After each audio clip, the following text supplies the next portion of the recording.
intersection along EDSA Island. Wala pa eh. Kalokohan. Patrol car talaga dyan. Tingnan mo ha.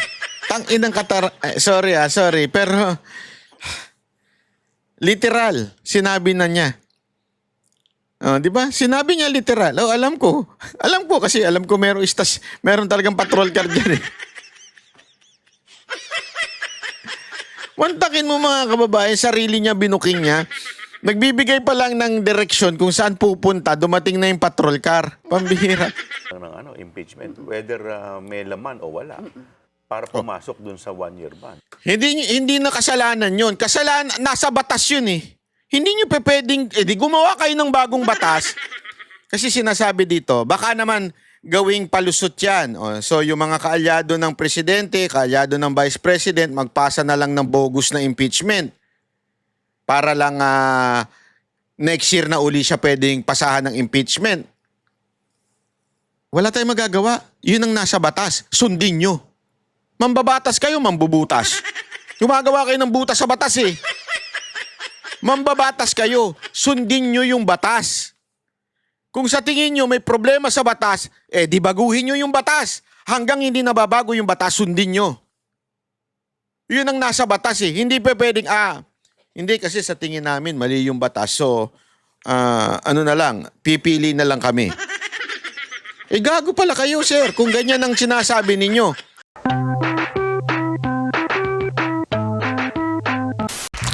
Magandang araw sa inyo lahat. Ako po si Banat Bayt. Ako po, dami po natin pag-uusapan ngayong araw na ito.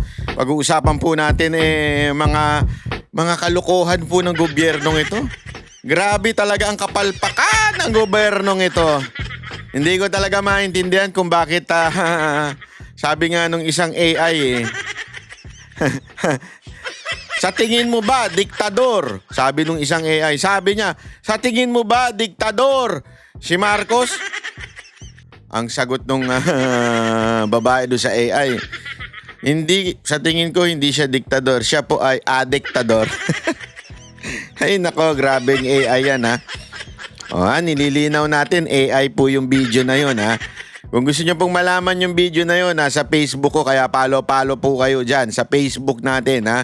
At makikita nyo Banat by 2.0 kasi yung una natin, binlock nila dahil daw impersonator daw ako. Pambirang buhay ireo. Ako pa talaga ang impersonator. Ako nga inalabas sa video. Ay sus. Anyway, it's okay.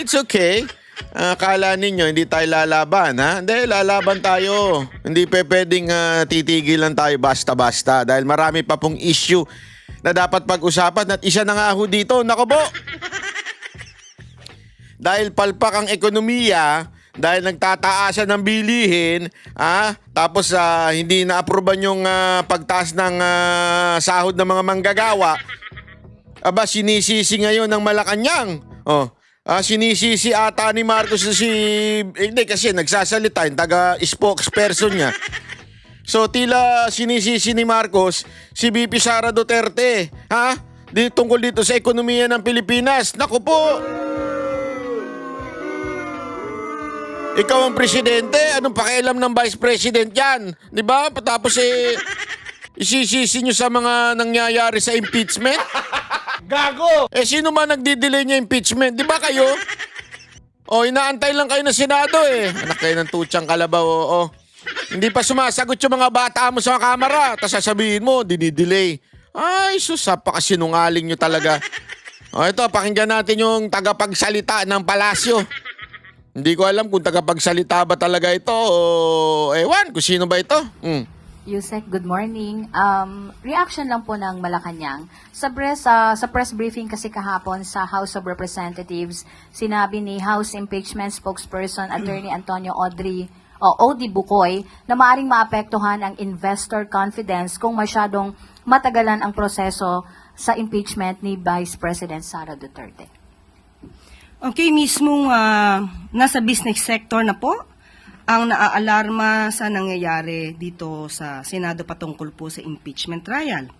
At hindi po... Kita nyo dito, yung packaging nila dito, gumagawa sila ng tila bagang senaryo na kung saan kasalanan ng Senado. Ha? Itong pagde-delay daw sa impeachment. Ay naku, pambihira kayo. Na forthwith na nga eh. Hindi kasi 'di ba, dapat nga nung susunod na araw pa sila magko-convene. Nag-convene na sila one day earlier. Tapos ngayon, ang dating sa paghingi ng tamang due process, ika nga.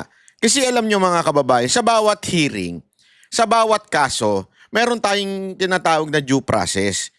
Ibig sabihin, kailangan po talagang sundin yun dahil may karapatan po ang inaakusahan. 'Di ba? Dapat pong sundin yun. Ang hindi po ibig sabihin nun, idinidelay na po. Kasi alam naman ganun, lahat na lang ng kaso sa Pilipinas, dinidelay nyo yung kaso, dinidelay nyo yung kaso. Hindi pa pwedeng ganun. Kailangan bigyan mo ng pagkakataon. May mga 10 days para magpaliwanag, 5 days para magpaliwanag. Hindi pa pwedeng dinidelay ka agad. Gusto nyo mabilis pala eh. Ba't di sumagot kagad ang kamera? Doon sa hinihingi ng Senado. Talaga na naisin na makapag-invest, na maa-alerto po talaga mga investors natin. Kung may issue po at inaakusahan ng isang leader ng korupsyon at mukhang nakakampihan pa ng ibang senator judges. Wow! So nakakaalarma po ito dahil gumaganda po ang takbo ng ekonomiya ng bansa. Taliwas po ito sa sinabi ng Sandali. Parang nalaglag ako sa upuan ko nun Sample nga. Nalaglag ako dun sa upuan ko. Gumaganda ekonomiya? Putangin ang yan. Shit. Gumaganda talaga ekonomiya? Napakasinungaling talaga ng gobyernong to, no? Napakasinungaling. Saang parte? Sige nga, te, magbigay ka nga ng halimbawa. Saang parte? Magbigay ka ng ebidensya gumagandang ekonomiya ng Pilipinas. Ay, nako. Ano to, te? Libre ba lahat ng pagkain mo? Hindi, ako nagtatanong lang, te, ha? Libre ba lahat ng pagkain ninyo sa bahay? Sa bagay, mataas ang sahod mo dyan. Kaya walang problema. Hindi pa natin alam kung may mga bonus pa yan. Di ba? Pero, te, tanungin mo yung mga nasa baba. Talaga ba gumaganda ekonomiya? Hindi, kasi na sinasabi mo, gumaganda ang ekonomiya.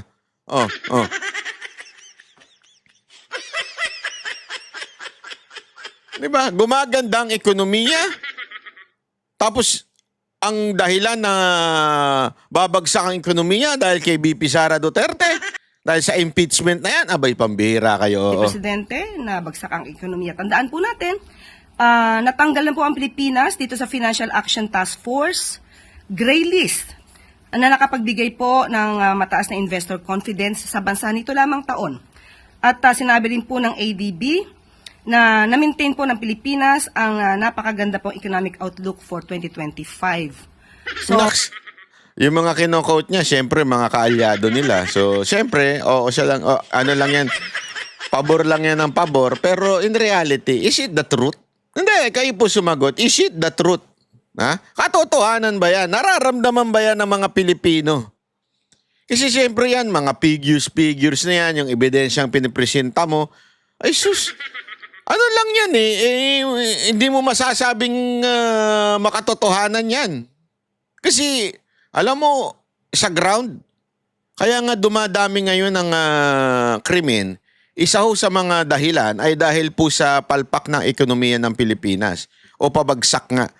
Naghihirap ang mga Pilipino.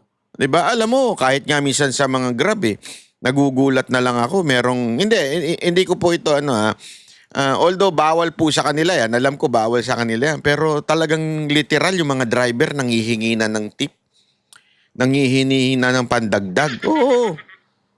Minsan, alam mo nakakabuisit kasi parang, may bahay. Kaya nga kami nagpag-grab kaya nga nagpa-deliver kasi fix na yung amount, tas manghihingi ka pa, di ba? May mga ganyan Pero minsan, alam mo, naiisip ko na kawawa rin naman kasi yung mga Pilipino di ba? Kawawa rin po kasi talaga yung mga Pilipino sa nangyayari sa Pilipinas.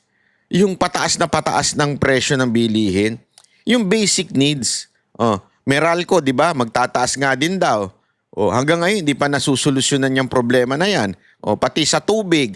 Lahat na po. Ito may ano pa, meron pang banta na tataas ang presyo ng gasolina dahil sa giyera sa Iran at saka sa Israel, di ba?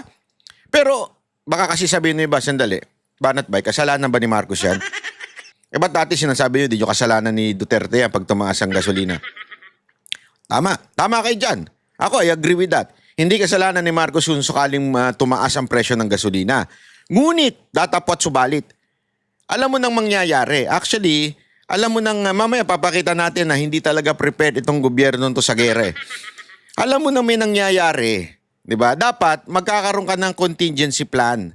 Ano ang plano? Paano kung biglang nagka-problema talaga tayo sa gasolina? Handa ba tayo?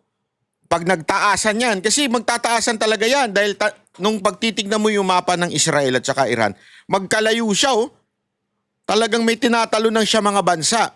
At itong mga bansa na ito, naantala yung dinadaanan ng krudo, naantala syempre. So, definitely, pag konti ang supply, tataas po ang demand. And pag tumaas ang demand, pambihira, tataas ang presyo niyan.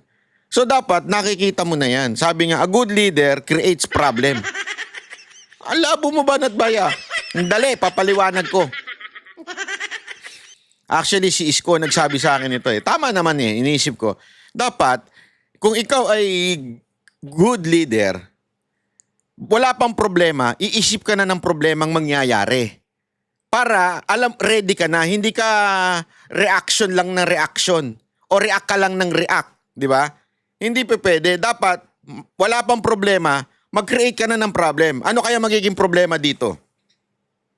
Pag nagkagera, ano mangyayari? So, anong gagawin natin ngayon? Di ba? Dapat ganun.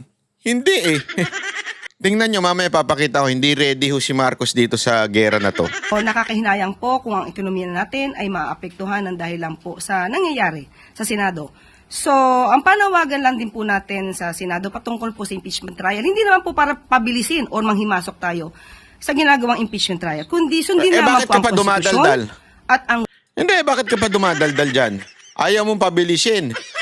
Wait, dito maimik ka na. Dapat, pagdating sa impeachment, no comment po kami. Yan po ay jurisdiction na po ng Senado at ng Kamara. No comment po kami dyan. Ba't dumadaldal ka pa? rule of law. Yan din lang po ang ninanais ng Makati Business Club. On the other, Yusek, sang-ayon po ba ang Malacanang sa panawagan ng business community na kailangan talagang bilisan na ang trial upang mapanatili ang katatagan ng ekonomiya at kumpiyansa? Binabasa. Utos na naman sa newsroom niyo yan, Pabilisin talaga ang ang impeachment. Bakit ba atat-natat kayo sa impeachment, no?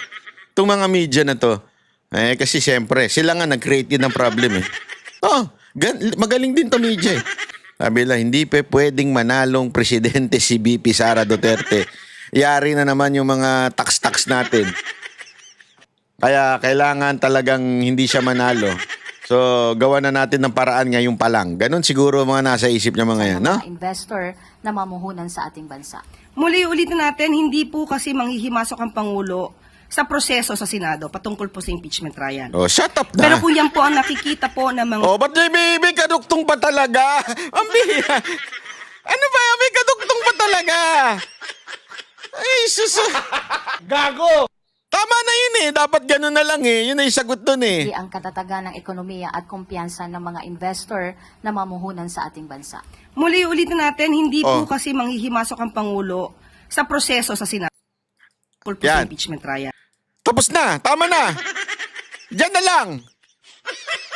If you are a good spokesperson of this administration, and since wala naman pong jurisdiction ng presidente, hanggang dyan na lang. Oh, shut up na. Shut up.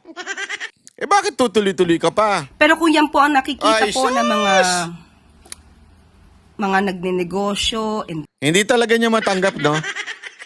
Madam, alam mo ko ako sa'yo, you really have to stop yung pagbablog. Oo, sa tingin ko lang Bakit? Kasi nadadala mo dyan Siguro, sanay kayang opinion. Kasi nga ngayon, tuloy-tuloy yung vlog niyan, Hindi ko nga maintindihan bakit itong lintik na media na to, hindi pinupo na yan, Nung panahon ni Mocha, asik lang siya, hindi siya tagapagsalita. Pinupunan nila bakit daw nagbablog pa si Mocha. Eto, tuloy-tuloy yung pagbablog.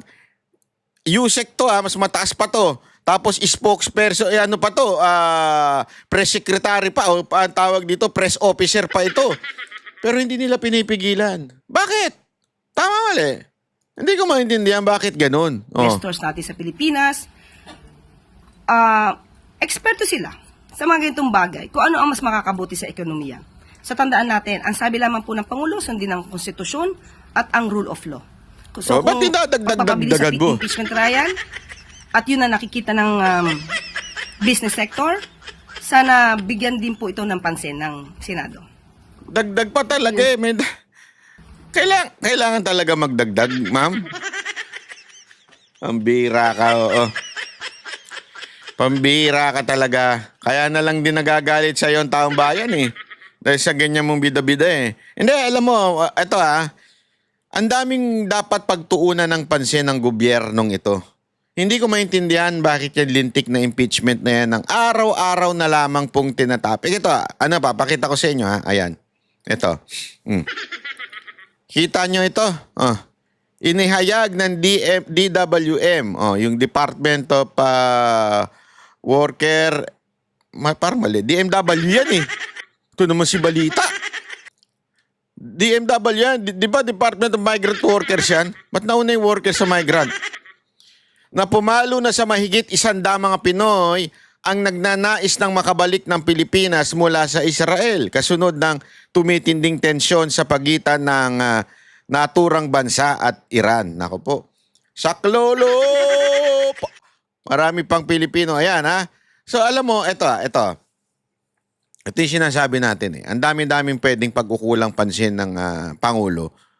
Nagbibisi-bisihan kayo sa impeachment. Di ba? Alam mo, nung panahon ni Pangulong Duterte, tatandaan ninyo yung pandemya. Alam niyo ba kung anong ginawa niya? Kasi ito, pinuna sa government to noon eh. Pinuna ng mga bakit kayo nagre-renta, gumagastos kayo ng charter plane, yung para bagang babayaran mo yung paglipad ng eroplano doon.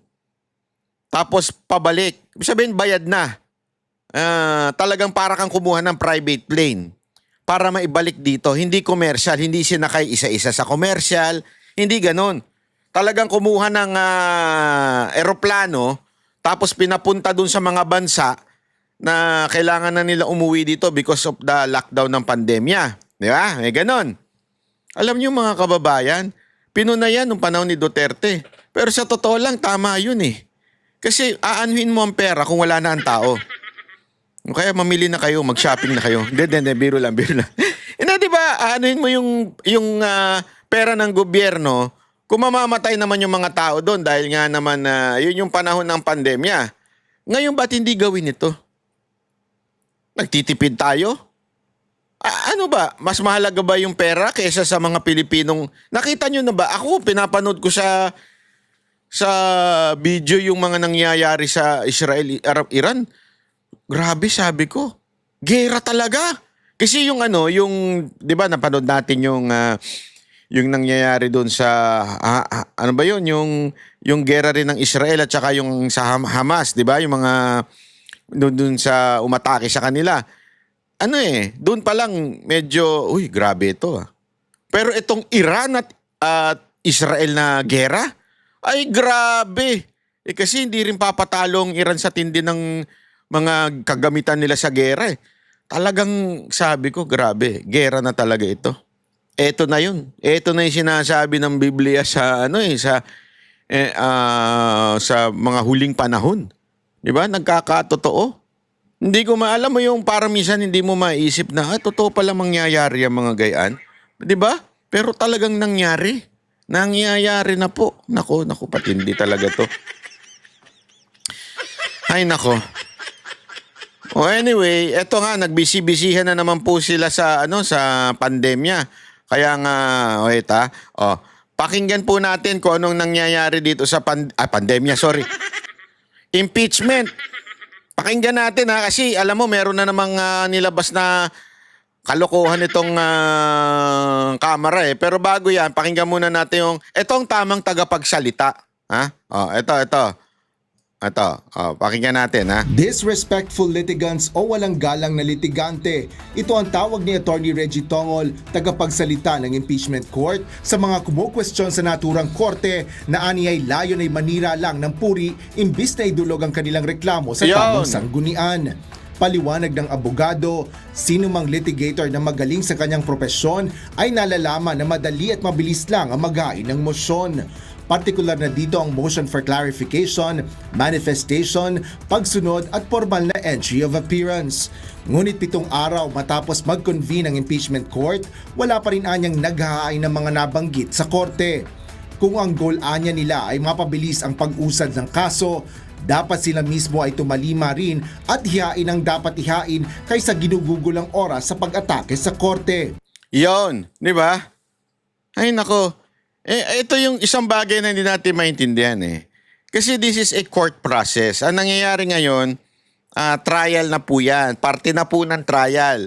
So halimbawa, may inutos sa'yo ang korte. Kung gusto mo talaga mapabilis ang impeachment, kung gusto mo talaga mapabilis ang proseso during the hearing o during the trial of this particular case, sagot ka kagad. Di ba? Hindi yung ang tagal-tagal mo bago sumagot. Bakit hindi ka sumagot? 'Di ba wala naman pong kasi ang sinasabi ng Kamara, lalong particular na ito si Chua, sabi niya, inaantay namin sumagot ang Vice President tungkol doon sa ipinadala ng Senado sa kanila, then doon namin ibibase if magfa-file kami ng motion doon sa amin o whatsoever.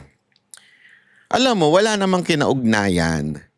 O yung argumento yung pleading ng Vice President, Office of the Vice President, o yung pagsagot nila sa Senado doon sa tinatanong sa inyo ng Senado. Walang kinaugnayan yun. Dahil yung tanong ng Senado sa inyo, nais nyo pa ba magpatuloy yung prosecution, yung from the 19, syempre lilipat na sa 20, sasagot lang naman kayo ng yes or no. Ang dali-dali nun. Pangalawa, yung tanong na ito ba ay dumaan, i-certify nyo na dumaan talaga ito sa tamang proseso at hindi kayo tumalon.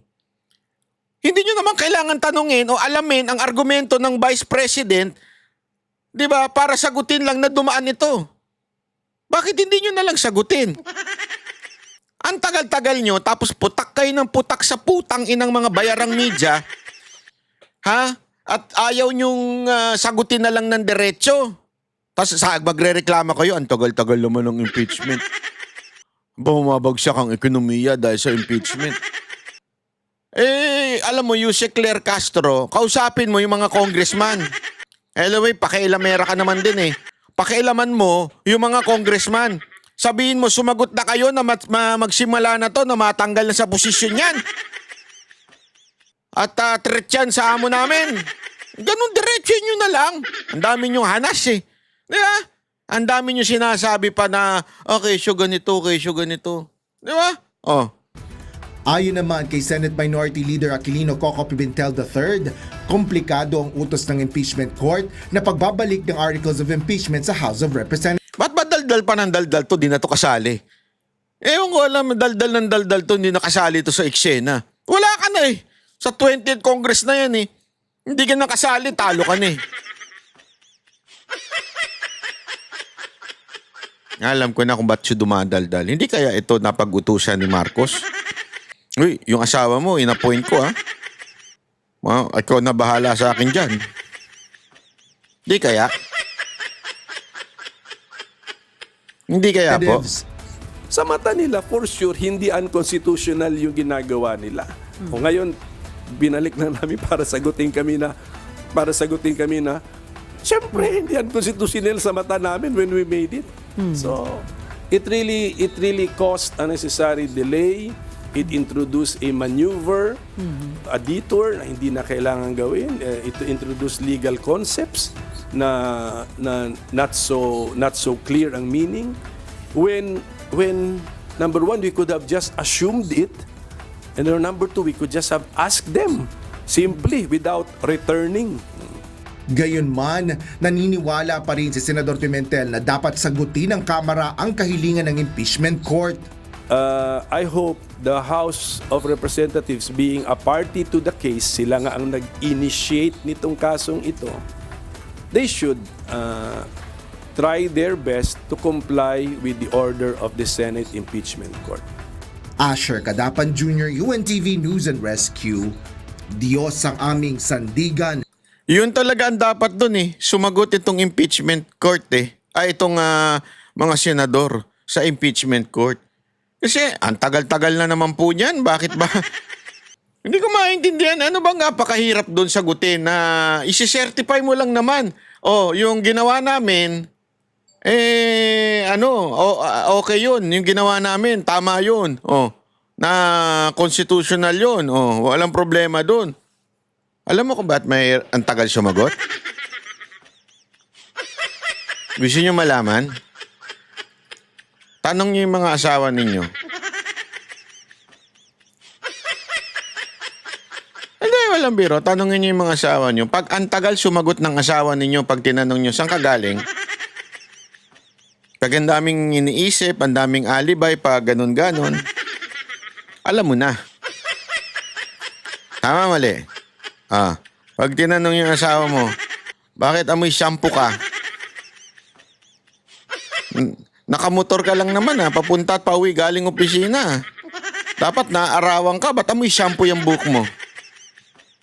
Ano kasi, alam mo yung yung Watson. Oy, Watson, baka naman. Meron kasi silang discount ng mga shampoo. Buy one, take one na shampoo. So, ginawa ko, tines ko doon. Bumili ako ng mineral water, tapos nag-shampoo ako sa loob ng Watson. Tapos binanlawan ko doon. Pag alam mo nagsisinungaling, ang tagal sumagot Ang daming paligoy-ligoy, di ba? Alam mo yan. Kaya nga itong kamera, malalaman mo talaga na bakit ganyan sumagot. Ito papakita ko sa inyo. Ito yung palusot. Ito. Maganda to. Sabi ko sa inyo, matatawa kayo sa palusot ni Chua tsaka yung kasama niyang babae dyan. And it was actually talking about the problem in the House, wherein obviously there were 3 previous impeachment complaints. Again, balikan po natin. One, December 2. The next one, December 4. The third one, December 19. That you did not act on. You acted on the fourth impeachment complaint, which was filed February 5, or roughly 2 months after the first impeachment complaint. So could that be the reason for the certification that you did not violate the 1-year ban? Because apparently it says in the House rules that the impeachment complaint should be immediately forwarded to the Speaker of the House and calendared. Actually, Ms. Pinky, it's good that we can explain what Naks naman, happened. kala mo talagang tuwan-tuwa si ate. It is good na ma-explain namin.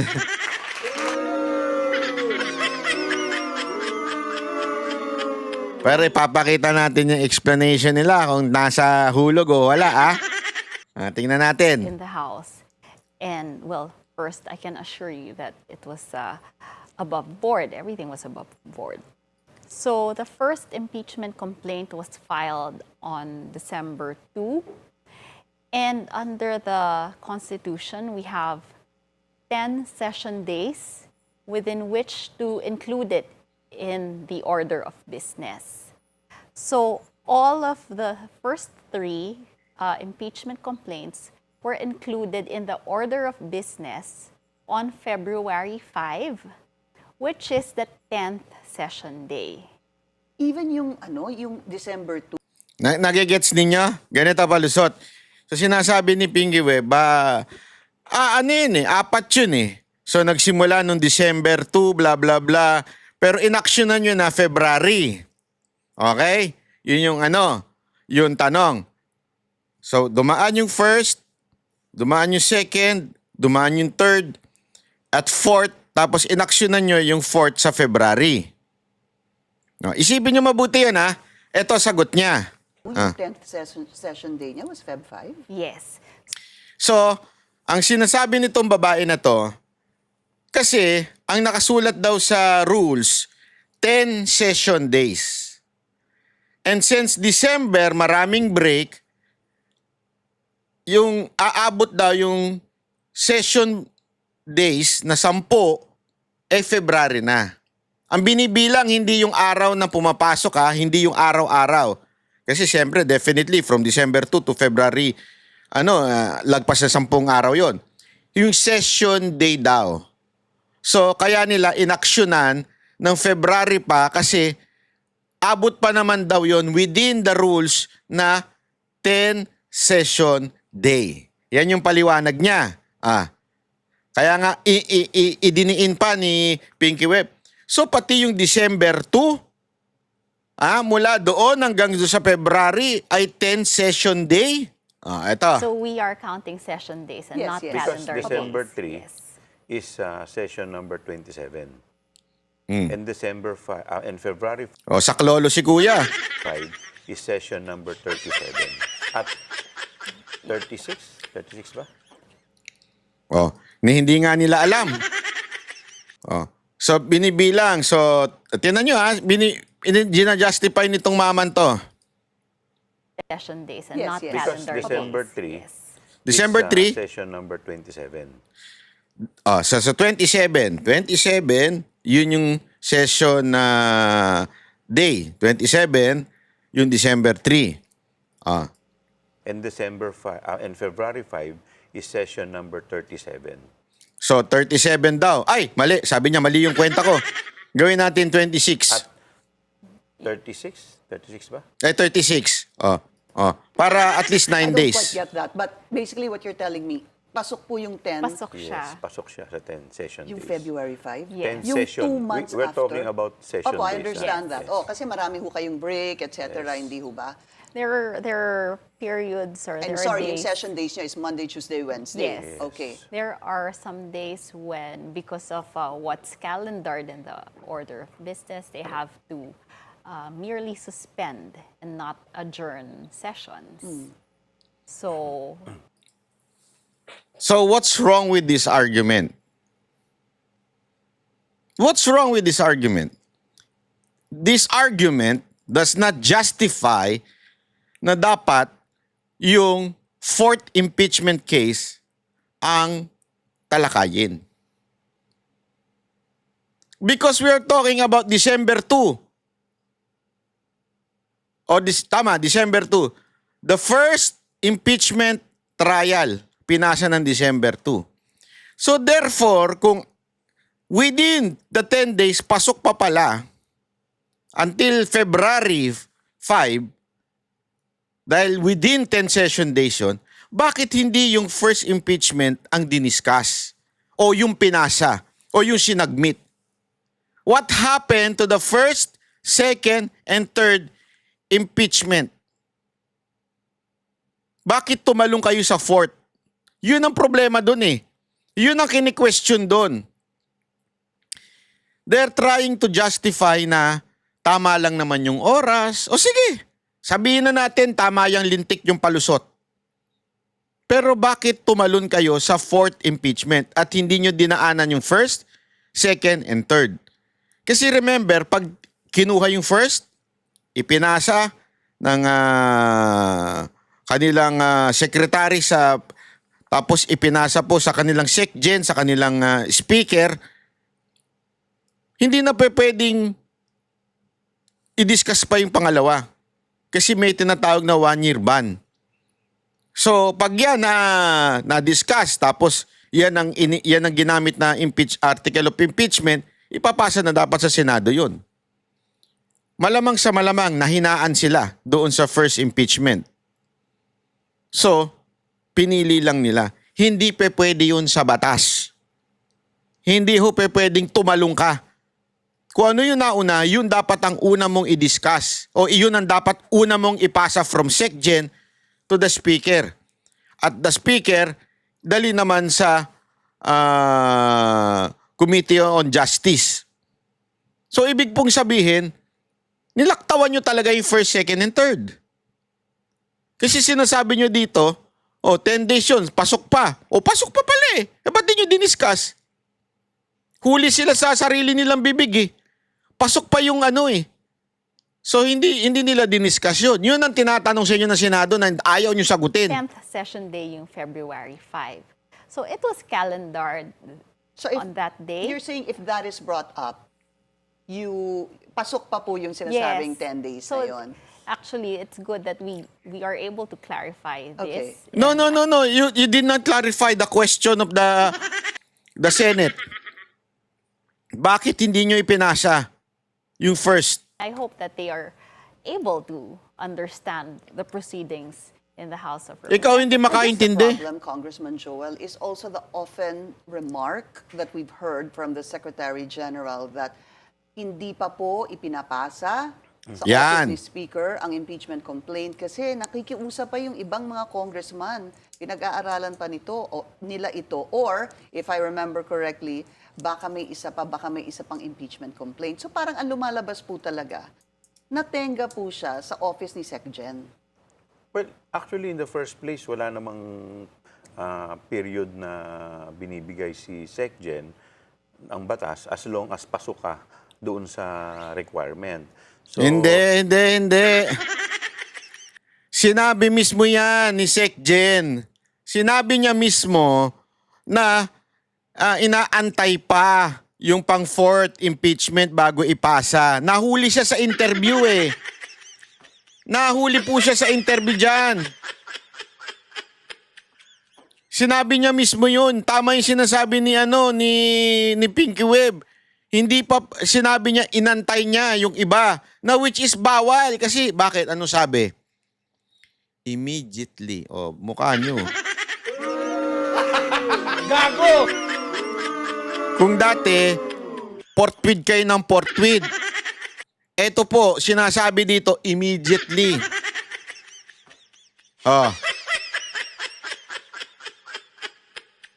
Ang portweed, medyo may ano pa nga, pwede pa nga ma-delay kung tama yung dahilan eh. Ang immediately wala. Immediately dapat ipasa kagad. Wala pala kayo eh. kasi ang mangyayari niyan, pagka dapat yung unang final, isasabit mo na agad automatic.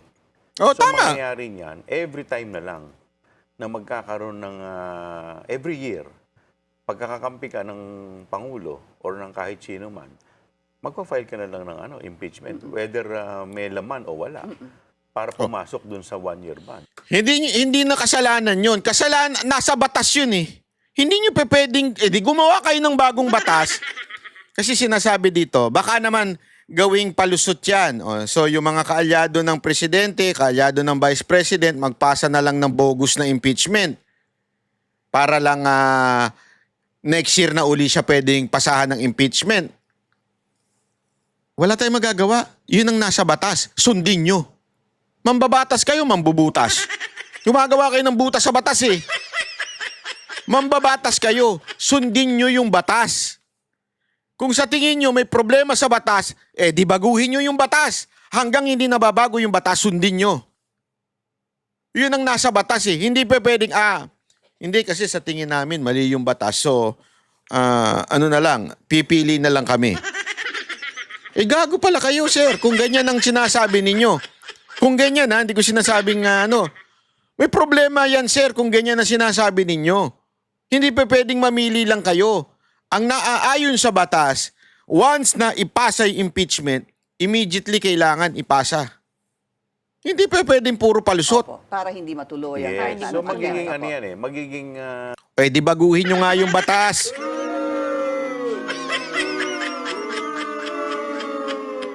Alam nyo, para kang hindi mambabatas, pag may nakita kayong problema sa batas, hindi ibig sabihin nun, sandali, problema yung batas na yan, so hindi ko susundin.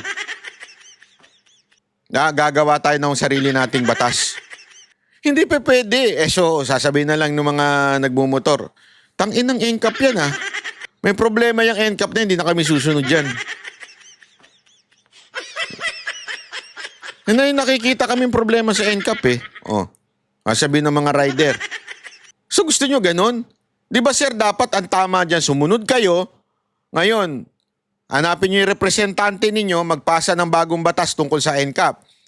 So kayo, mambabatas, alam nyo yan na dapat gumawa kayo ng batas, yun ang inyong ayusin o yung tawag dito yung baguhin o hindi baguhin. Ang tawag, may tawag doon eh. Nakalimutan ko na yung tawag doon. Anak ng wewe oh. I-amend nyo yung batas. Di ba? Bago nyo pakialaman.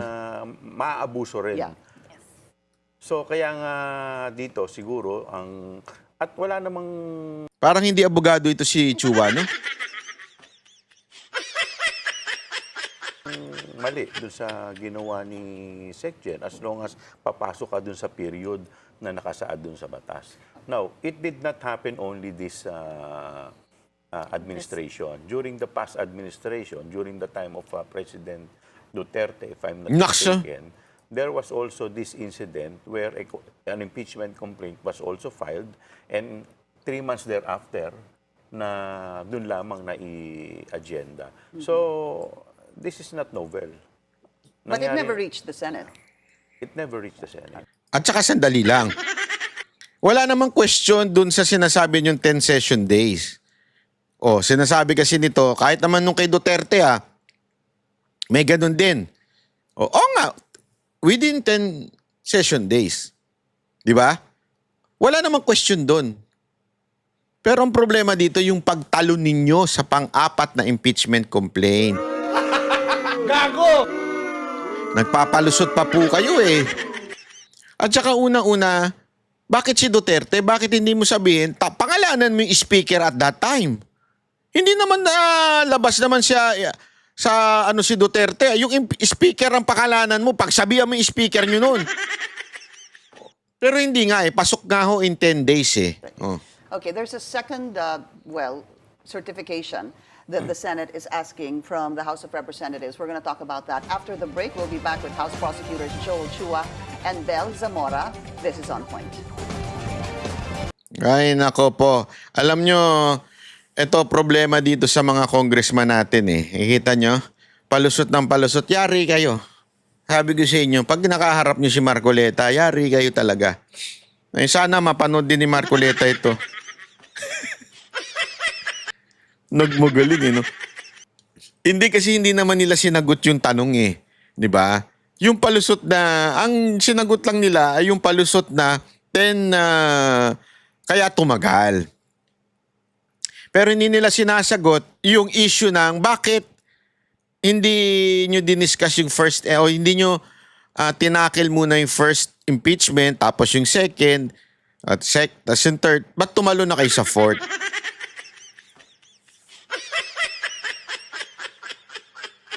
Alam mo kung anong duda ko? Hindi, ako nasasagot. Ako nasasagot. Duda ko kasi niyan. Remember, at that time, may mga Quadcom hearing. At yung Quadcom hearing na yon, doon sila kumuha ng ebidensya. Nagigets nyo? Nag-fishing pa sila. Gumukuha pa, nag-iipon pa sila ng, sa madaling salita, yung first and second and third impeachment, wala pa silang ebidensyang masasabi nating solid sa tingin nila. Kaya ang ginawa nila, nag-Quadcom sila at tinuloy-tuloy nila para pigain si VP Sara Duterte at yun ang gagamitin nila sa pang-apat na impeachment. So anong tawag mo doon? Mali po yun.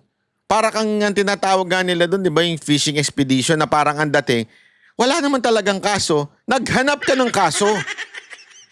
Di ba?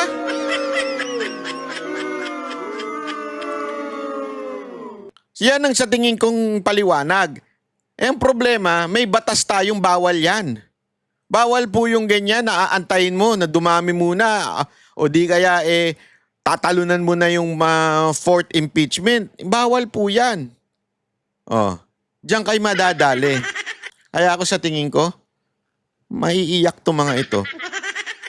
Hindi, sa tingin ko lang maiiyak to pagdating sa trial na. Nakita nyo naman ng titikas ng mga abogado ni VP Sara Duterte, di ba? Tapos ganito yung mga abogado, parang parang walang alam. Di ba? Tapos ito pa, matindi niyan, nandun na sila Marcoleta noon. Matitinding mga abogado. Tapos nandiyan pa si Batorni. Ginagalit niyo si Batorni. Senator Batorni. Eto, tanungin mo bakit ganun yung palusot nila. Kaya nga, eto, simple-simple, di ba? Kung talagang meron kayong tamang dahilan, may sagot naman pala kayo. Bakit hindi nyo maipresenta agad-agad? Bakit hindi nyo kaagad masagot ang kamera? Kasi nga, hindi kayo sure. Yan ang totoo. Hindi kayo sure, kaya tuloy, nag-iimbento na kayo ng kung ano-ano ngayon.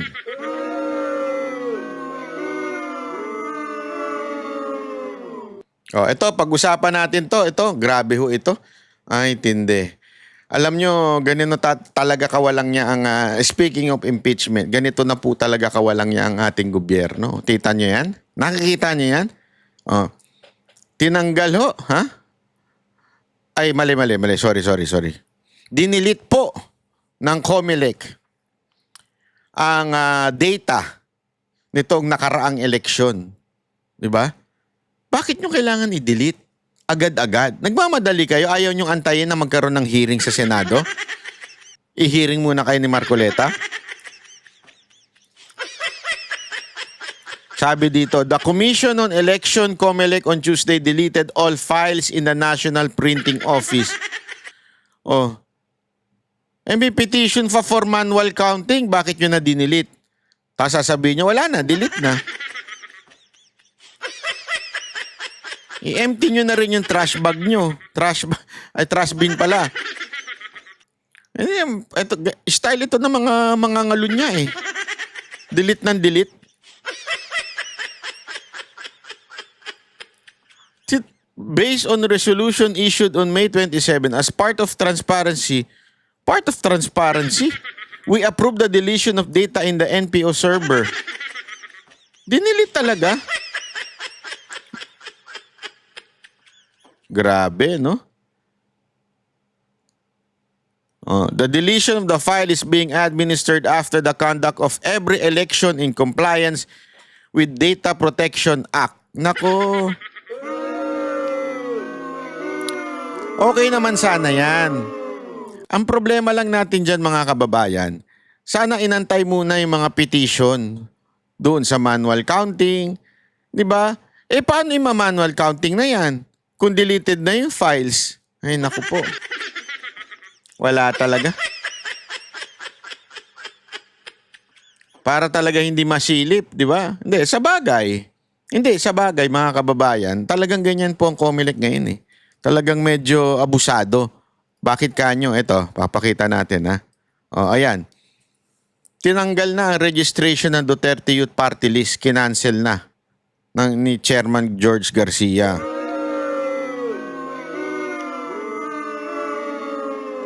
Although, pwede pa daw mag-file ng motion, pero putang ina motion, hindi naman na makatotohanan yan. Wala na. Bakit kanyo? Kasi naman itong Duterte Youth nagpasa ng impeachment kay Marcos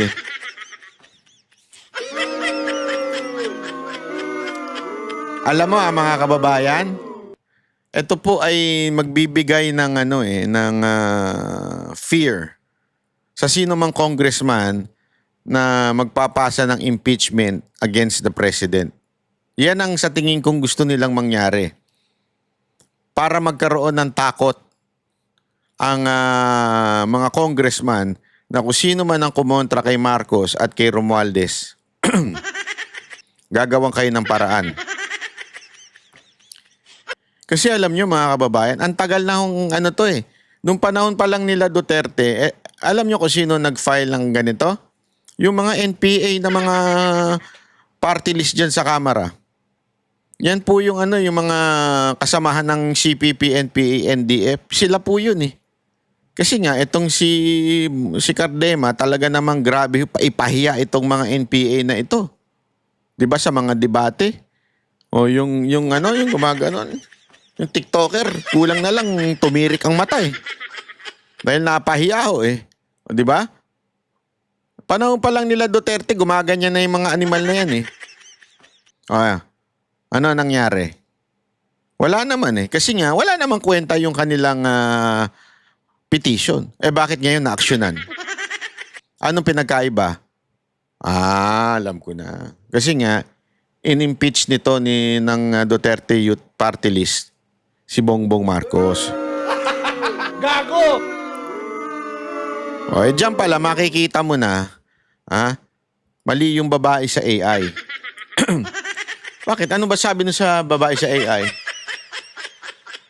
Hindi, pakita nga natin yung babae doon sa AI.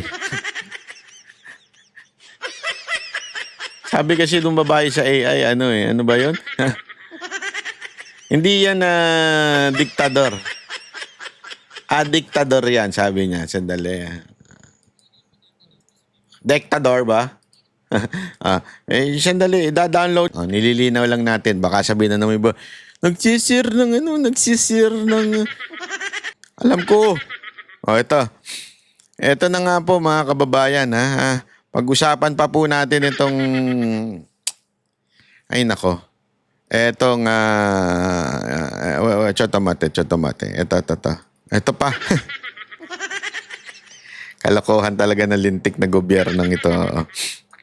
Ito Tore! Ikaw talaga number 1 na sinungaling talaga, no? Ito panoorin niyo ito. 600, Quezon.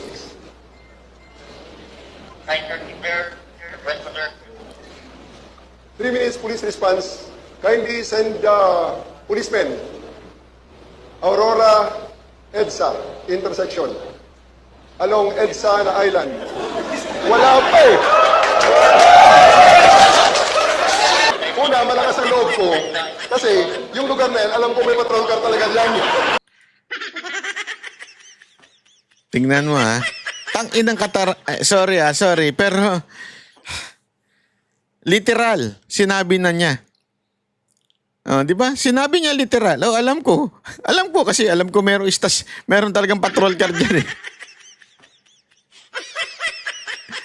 Wantakin mo mga kababayan, sarili niya binuking niya. Nagbibigay pa lang ng direksyon kung saan pupunta, dumating na yung patrol car. Pambihira. 600, Quezon.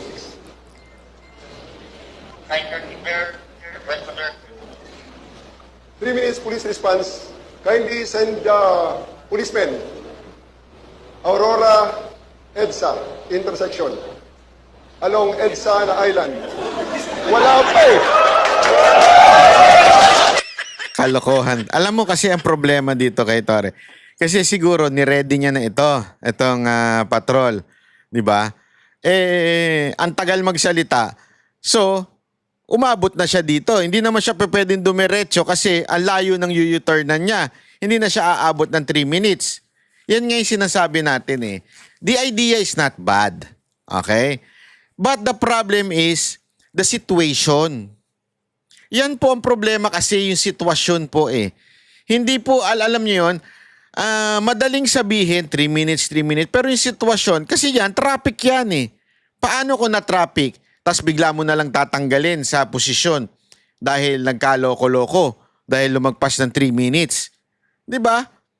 Bakit nga ho? Kasi nga, hindi capable sa sitwasyon nating Pilipinas. Pangalawa, yung resources natin, halatang hindi kakayanin pa.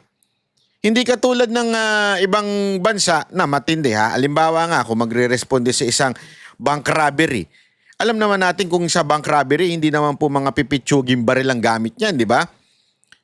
Tapos ang ihaharap mo tayong mga pulis yung mga pulis po na ang bitbit 9mm lang. Minsan pumapalya pa. Di ba? Wala naman po. I mean, sana. Kunwari, providean kayo ng tawag dito, bulletproof vest. Dapat naka-ready na yung sa sasakyan. Di ba? Kasi ganun sa ibang bansa eh. Naka-ready naman sa sasakyan. Meron ba tayo? Wala. So gusto mo dumating doon na walang kalaban-laban mga kapulisan natin. So anong ibig ko sabihin mga kababayan? Okay yung idea pero kulang pa tayo sa mga resources. na sana inuna muna yon bago yung papaandar ka, magpapamedya ka, maggagaling-galingan ka dyan. You understand? Kaya sumasabit eh. Alam mo, ganyan din na nangyari sa NCAP. Sabi nga nung isang napanood ko, sa isang video ng isang, ewan ko kung vlogger yun, na nagmumotor. Ang ganda ng punto niya eh. Maganda naman po yung NCAP. Wala naman pong problema at gusto naman naging disiplinado naming mga motorista. Ang problema lang, ladies and gentlemen, hindi po sapat ang iisang linya para sa motor. May isa pang ang linya dyan na bike lane na wala namang gumagamit. Sana ipagamit na lang, i-shared lane na lang. Para lumaki-laki naman yung linya. Sabi niya nga hindi naman sa atin malaking kalsada. May mga sitwasyon talagang maliliit ang kalsada natin tapos ililimita mo kami sa iisa. So, the idea of NCAP, sabi nga niya doon, maganda. Pero, dapat isabay mo rin sa sitwasyon.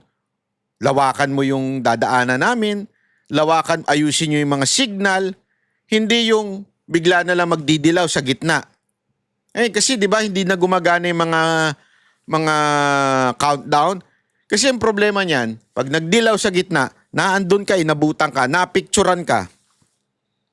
Ang dating nun, hinabol mo. Pero hindi mo alam, bigla-bigla lang palang dumidilaw. Di ba? Kaya nga may countdown yan eh. Para pagka, 2, 1, hindi ka natutuloy. Kasi alam mong sasabit ka na sa gitna. Ganun yun. Ang problema, wala. So, hindi pa prepared ang Pilipinas sa NCAP. Sana, nung panahon na tini-RO yun, sana pinaghandaan ng husto. Hindi eh. Nagpasiklab ka agad itong MMDA. Parang si Torre, bakit ba ganyan ang nasa gobyerno natin ngayon? Puro pasiklab. Di ba? Nakakairita. Ay, naku kayo, ayusin nyo yan ha. Hindi yung ganyang puro na lang. Kasi alam mo, itong gobyerno to manang-mana kay Marcos eh. Yung panlabas lang yung inaayos, pero hindi yung panloob. Pangit yan. Marami dyan ganyan eh. Maganda lang sa labas, naka-makeup, pero ang bantot, pag... Kasi hindi inayos yung panloob, hindi naguhugas eh. Di ba? Dapat, pag maganda sa labas, maganda rin yung loob. Inuuna nga dapat ang kalooban eh. Hindi, marami dyan. Maganda, ang pangit ng ugali. Tama, mali. Ako, dami ko kilalang ganyan. Ang ganda-ganda, pero ugaling ng baboy. Dapat hindi ganun, mga kababayan. Dapat kung may aayusin ka, simulan mo dun sa pinaka-inner, tapos palabas. Diba? I-equip natin yung mga kapulisan natin bago natin pasunurin ng 3 seconds response. Ay, 3 seconds. 3 minutes response. Yung NCAP, bago natin ipatupad, dapat inayos natin ng lahat ng signal, nilawakan natin ng karsadang dadaanan ng mga mumotor. Di ba? Hindi yung bigla nyo na lang ipapatupad nang hindi nyo inaayos yung loob. Masama yan. Delicate yan. Ha?